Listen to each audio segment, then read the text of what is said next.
All right, time is now 6:13. Here's another look at your forecast. And for today, we're looking at temperatures getting to those low to mid 80s, but clouds are slowly going to start to build in. And that's ahead of a system that's going to come through late Tuesday into Wednesday. It's going to get us that rain. That's going to help with that wildfire out in Coryell County. But what it's also going to do is it could provide some hail and damaging winds being the main threats. Now, the tornado threat is there, but it is very, very, very low, much lower than last week's severe weather that we had. So we shouldn't necessarily worry about that, but a brief spin up cannot be ruled out.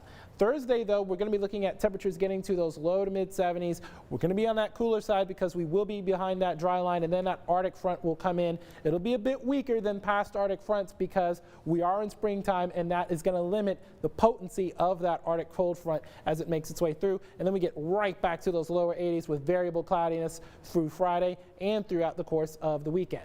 Now let's take a look at that Doppler radar, and we're going to show you that smoke plume that is with that Crittenberg complex flyer just to the south and west of Flat there, and it's carrying a lot of that smoke with that southerly flow all the way through portions of Bosque and even portions of Hill counties as well, and even a slither of extreme western McLennan County near the Crawford area. So if you're in those areas and are sensitive as a result of breathing issues, you want to make sure that you take it easy as you're heading outside on that morning jog. Now let's take a look at our hour-by-hour radar because we're going to zoom it all the way to 4 a.m. on your Wednesday. That's when that line of thunderstorms makes its way into the I-35 corridor and then clears out by the time we get to around 10 a.m. That's behind the dry line. That Arctic front doesn't come in until later Wednesday afternoon, and that's why I've pegged it at a 30% chance for Tuesday and Wednesday, because the best chance will be overnight Wednesday night while most of us are actually going to be sleeping.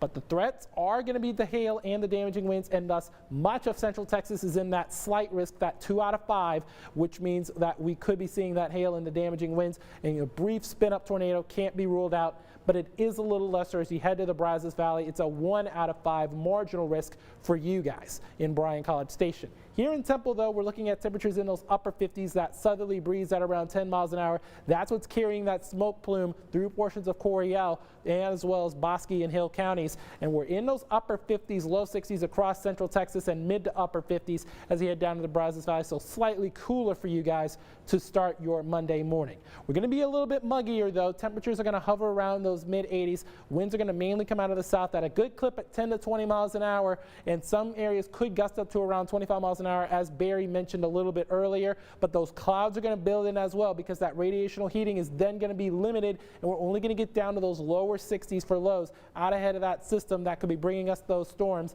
late Tuesday into early Wednesday. And as a result of it, I'm going to give this an 8 on the joy-meter. Otherwise, it will be a great day to be outside. Just refrain from outdoor burning, and it will be a bit breezy. Taisha?